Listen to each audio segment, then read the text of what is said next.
Hi.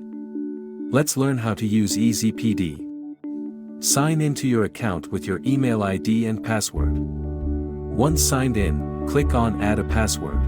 Here you have to fill in all the fields. Enter the file name or website name for which you want to create and manage the password. Keep the password length at 12 characters. In the character set and special character, select the fields as per your requirements. Numbers, lowercase or uppercase. In the notes, you can add hints or descriptions that will help you in the future. Click on Additional Information. We can create 2 websites or file names. Click on Add Password and fill in the details again according to your requirements. Click on Additional Information. Now you will see 2 file names.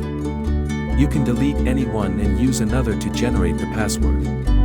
Now, the password file is created. Click on the file name to generate a password. Now to see the password, just move the cursor on the icon beside the text field. Then click on Get Password.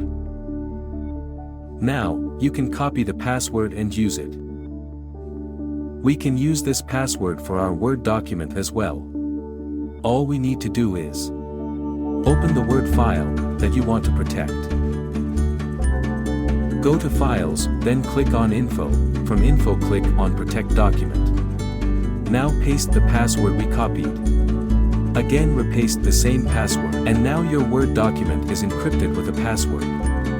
Similarly, we can protect our web accounts as well by signing into our web account and using the EZPD password generator.